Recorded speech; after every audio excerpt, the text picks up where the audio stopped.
What is happening here? I watched a video on my phone that showed the inside of my house, specifically our bedroom. I have an app that lets me watch live footage from our security cameras at home.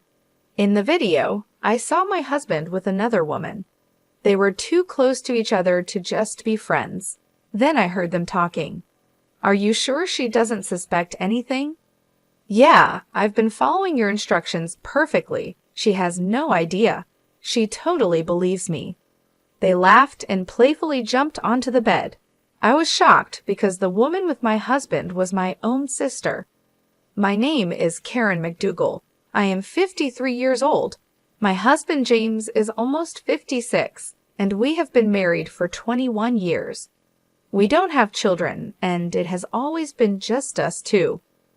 We had a comfortable life until about 12 years ago when James was diagnosed with early onset dementia.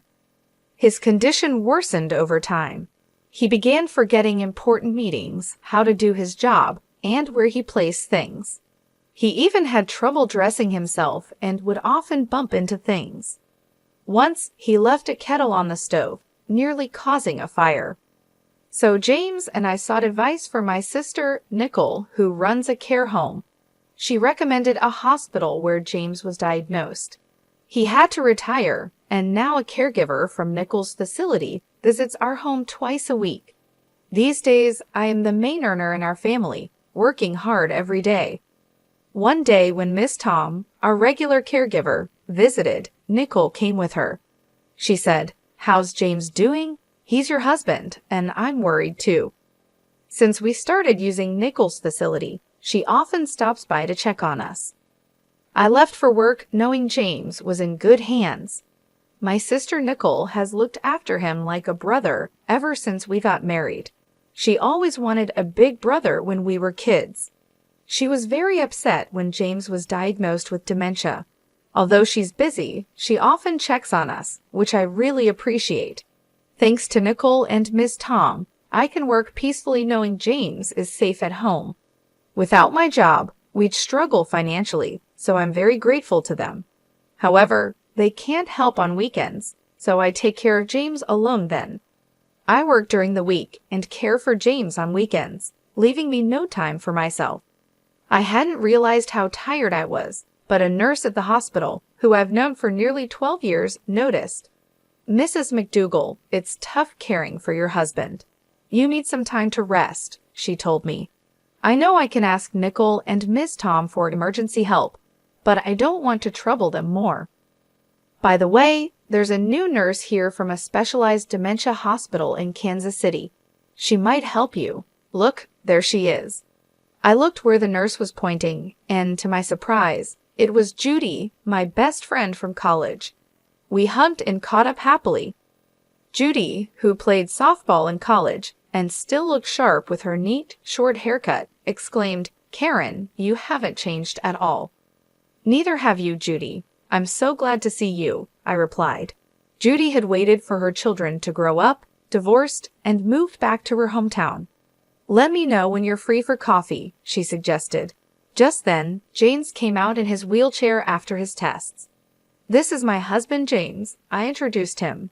"It feels like it's been forever since our wedding." "Yes, it has been a long time," I replied to Judy, my friend from college. As she bent down to look James in the eyes, he was sitting in his wheelchair. Judy paused, looking a bit unsure. "Oh, sorry, James. We met at your wedding, right?" she asked. James smiled at her and replied, "Is that so? I'm looking forward to your future care. Thank you in advance." Judy seemed to have a thoughtful look as she observed James. Noticing my confused expression, she stood up smiling. "I've taken care of many patients like your husband, so I might be able to offer some advice. I think I can help, so feel free to ask." "Yeah, I'll definitely rely on you. Thanks, Judy," I said. We said goodbye to each other after that. Over the next few months, I ran into Judy a few times, like when I went to pick up James's medicine or when his health got worse. Each time, Judy looked at me with concern, but I pretended not to notice and just shrugged it off. A few months after reuniting with Judy, James and I went to the hospital together. As James was called in for his checkup, I heard someone call, "Karen." It was Judy, looking serious. "Is something wrong?" I asked. "Your husband James just went in for his examination. Do you have a moment?" Judy asked. "Sure, I guess," I replied. Judy led me to a counseling room. "Karen, how is it taking care of James? Are you managing okay?" she inquired. "Thanks for asking," I said. I shared with Judy about James's recent health and how the constant caregiving was wearing me down. Judy listened intently, seeming concerned about my well-being. But then she started to say something surprising. "Actually, Karen?" What she said next was hard to believe. About a week before we met again, Judy told me she was shopping in town when she saw Nickel with a man she recognized. Nickel introduced him as her boyfriend. Later, at the hospital, I realized the man was James, my husband. It was all very confusing. "Judy, that explains the strange look you had when we met," I said. Judy had seen Nickel and James together in town just a week before our meeting. However, James didn't seem to notice Judy. Back then, I looked different. I had long hair and wore glasses, which might be why he didn't recognize me. Judy also mentioned something else that bothered her. She felt James's behavior at the hospital didn't seem right for someone with dementia. He acted just like someone she had seen at her old job who was faking dementia. The man she saw in town walked confidently and responded clearly, looking perfectly healthy. "Could you have mistaken someone else for him?" I asked.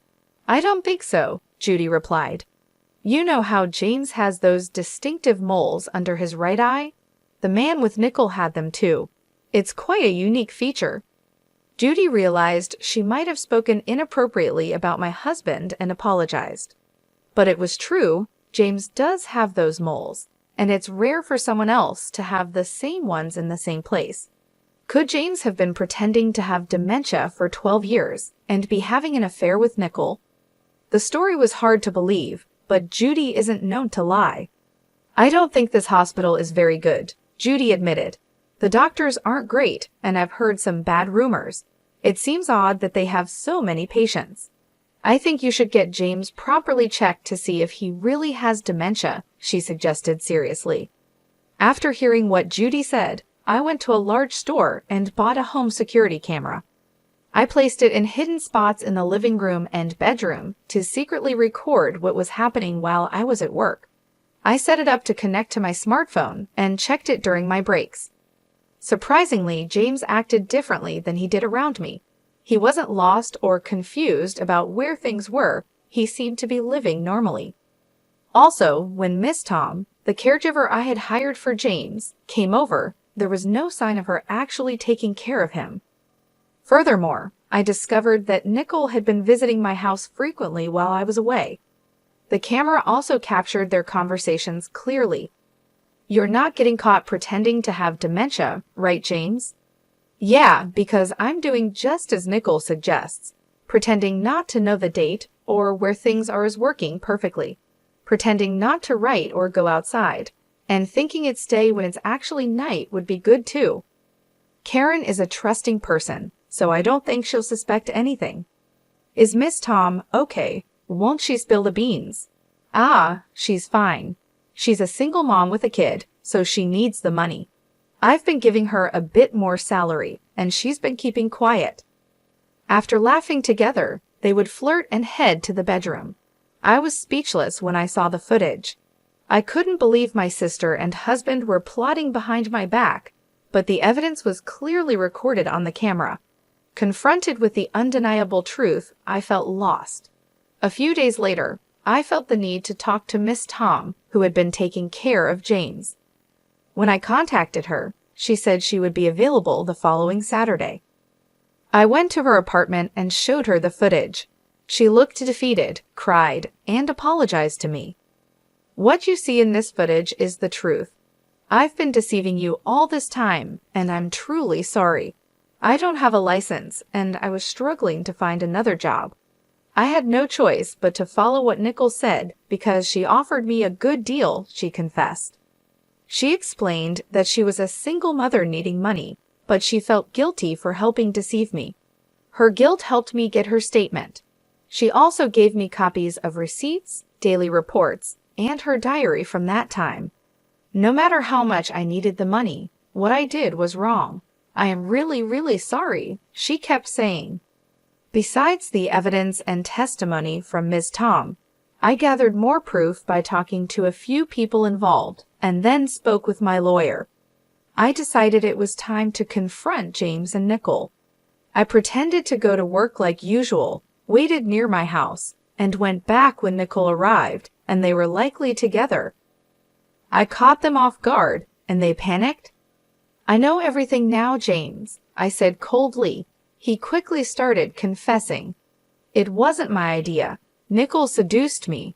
She suggested we pretend I had dementia so you would support us. We could meet while you were at work. Even Miss Tom was hired by Nicole as an alibi. Nicole got angry and shouted James was fully involved in the plan, and now he's trying to escape blame. That's cowardly. Shut up. You were the one pushing this idea. As they argued, my heart turned cold watching them blame each other. I had reached my limit with the antics of Nicole and James.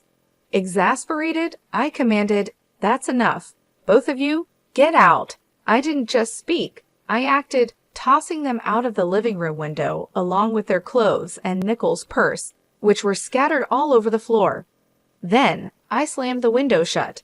They continued to bang on the glass, pleading for a chance to explain, but I was done listening. I drew the curtains to shut them out completely. Their persistent banging prompted me to send a stern message via WhatsApp. Be quiet, or I'll call the police. Leave now. That silenced them. Over the next few days, they repeatedly came to my house and bombarded me with messages on WhatsApp, which was incredibly irritating. To escape the constant reminders of their betrayal, I decided to sell the house. Fortunately, I had the foresight to transfer the property into my name after James was diagnosed with dementia. Given his condition and retirement, he was no longer in a position to manage our finances, including the mortgage. This precaution proved wise, as I was able to sell the house for a good price and purchase an apartment with the funds I had discreetly saved over the years. Although I hadn't anticipated such a drastic turn of events, I was relieved that my past decisions had prepared me well. Consequently, I filed for divorce from James and pursued a division of our assets. It didn't matter whether he was financially capable of settling claims or not. This action was more about sending a clear message that what they had done to me was unforgivable and unforgettable. Post-divorce, I learned through the grapevine that James had remarried and was now living with Nicole in what used to be her house. However, their situation seemed far from ideal. It appeared that the initial thrill of their affair had worn off after marriage. Living together in the harsh light of day, they had to face the reality of their relationship, accept each other's flaws, and occasionally turn a blind eye to their irritations. I imagine this proved challenging for them, considering they had stepped into marriage in the aftermath of deceit. If they ever considered separation, it would not be straightforward. With both of their parents gone, and the house where James and I had lived already sold, James had no old home to return to. They had no other family to fall back on, leaving them to navigate their complex relationship alone. As for me, I couldn't care less about their difficulties. They had made their bed, and now they had to lie in it. After Miss Tom came forward with her revelations, the repercussions were swift and severe. Nicole's care facility had its license revoked and was subsequently shut down. It turned out that the facility was financially unstable. It hadn't been making enough profit to cover the loans taken out from the bank at its inception. Now, Nicole is burdened with a significant amount of debt. This seems like a fitting consequence for a sister who betrayed her own family by stealing her sister's husband. The doctor who issued the fake diagnosis for James also faced serious consequences following the exposure of his malpractice. His reputation was tarnished, and his professional misconduct led to a domino effect within his clinic. His staff, disillusioned and disappointed by their association with unethical practices, resigned one after another. Judy was among those who left, no longer able to support the deceitful operations. With his team dissolving, it became impossible for him to maintain his clinic, leading to its inevitable closure. This doctor had been involved in corrupt activities, accepting bribes from disreputable sources to produce false medical reports. He had issued such a report for James, falsely diagnosing him with dementia. In exchange for these reports, he received patient referrals from these unethical collaborators. This explained the influx of patients at his clinic despite his lack of skill and poor reputation. The revelation of these deceitful practices was a shocking discovery for me. It highlighted just how egregious some medical professionals could be, exploiting their authority and the trust placed in them for personal gain. However, this situation also forced me to confront a painful truth about myself. I had been overly trusting, taking my sister's and the doctor's word at face value without sufficient scrutiny. Judy often pointed out that my kindness and trust in others were excessive, and this ordeal confirmed her observations. This entire experience has been a sobering reminder of the importance of vigilance and the potential consequences of naivety.